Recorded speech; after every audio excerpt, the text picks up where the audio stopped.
हरे कृष्णा। हिंदू धर्म में परिवर्तनीय एकादशी एक महत्वपूर्ण एकादशी मानी जाती है और यह एकादशी हर साल भाद्रपद मास के शुक्ल पक्ष की 11वीं तिथि यानी एकादशी को मनाई जाती है।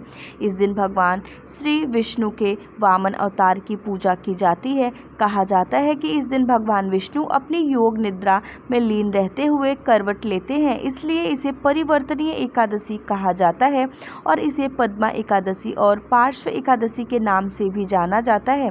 हिंदू धार्मिक मान्यताओं के अनुसार जो भी भक्त पूर्ण समर्पण के साथ इस व्रत का पालन करते हैं उन्हें अच्छे स्वास्थ्य, धन और सुख की प्राप्ति होती है। इस दिन भगवान विष्णु की आराधना करने और दीन दुखी निर्धन लोगों को दान देने से पिछले जन्म के सभी पापों का नाश हो जाता है। इस शुभ दिन पर व्रत रखने से लोगों की मृत्यु के बाद मोक्ष की प्राप्ति होती है। परिवर्तनीय एकादशी पवित्र चतुर्मास के समय आती है, इसलिए इस एकादशी को सबसे शुभ और सर्वोच्च एकादशी माना जाता है। ब्रह्मवैवर्त पुराण के धर्मराज युधिष्ठिर और भगवान श्री कृष्ण के बीच हुई एक गहन वार्ता में परिवर्तनीय एकादशी के महत्व को विस्तार से बताया गया है। इस दिन दान करने से न केवल जरूरतमंदों की मदद होती है बल्कि दान देने वाला व्यक्ति धार्मिक और आध्यात्मिक रूप से समृद्ध होता है। दान का अर्थ है अपनी संपत्ति, समय और ऊर्जा को दूसरों के लाभ के लिए अर्पित करना और सनातन परंपरा में दान को आत्मिक उन्नति का भी साधन माना जाता है। उपनिषद में दान का उल्लेख करते हुए कहा है, श्रद्धम देयम अश्रद्धम अदेय, अर्थात हमेशा पूरी श्रद्धा और भाव के साथ दान करना चाहिए, बिना श्रद्धा के दान कभी नहीं देना चाहिए। श्री गोस्वामी तुलसीदास जी कहते हैं, प्रकटचारी पद धर्म के कलिमहु एक प्रधान जैन कीन विधि, दीन दान कर कल्याण, अर्थात धर्म के 4 चरण सत्य, दया, तप और दान प्रसिद्ध हैं, जिनमें से कलयुग में एक दान रूपी चरण ही प्रधान है, जो किसी प्रकार से भी दिए जाने पर दान कल्याण ही करता है। इसलिए एकादशी तिथि पर सभी भक्तों को अपने और अपने परिवार के कल्याण की कामना से दान अवश्य करना चाहिए। इसी पवित्र दिन पर मैया यशोदा ने जलाशय में जाकर श्री कृष्ण के वस्त्र पहली बार धोए थे।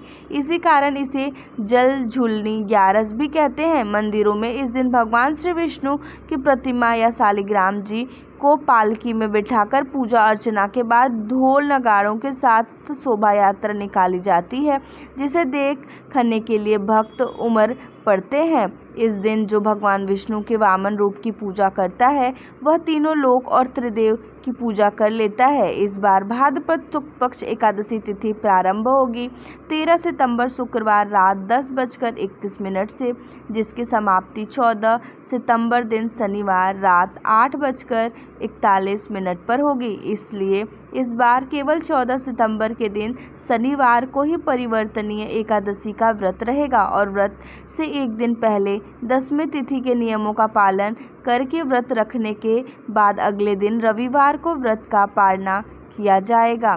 द्वादशी तिथि प्रारंभ होगी 14 सितंबर शनिवार रात 8:42 से, द्वादशी तिथि समाप्त होगी 15 सितंबर रविवार शाम 6:12 पर। व्रत का पारणा 15 सितंबर दिन रविवार को सुबह 6:17 से 9:10 के बीच में किया जाएगा। एकादशी व्रत का पारण हमेशा निर्धारित मुहूर्त में करना चाहिए और एकादशी के दिन भूलकर भी चावल या चावल से बनी वस्तुओं का, लहसुन, प्याज आदि का सेवन नहीं करना चाहिए। 10वीं तिथि को तुलसी के पत्ते तोड़कर रख लिए जाते हैं, क्योंकि एकादशी के दिन तुलसी के पत्ते तोड़ना वर्जित माना जाता है। इस बारे में और अधिक जानने के लिए हमारे चैनल पर आने वाली वीडियो को ज़रूर देखिएगा। जानकारी अच्छी लगी हो तो वीडियो को लाइक करके कमेंट बॉक्स में हरे कृष्णा ज़रूर लिखिएगा।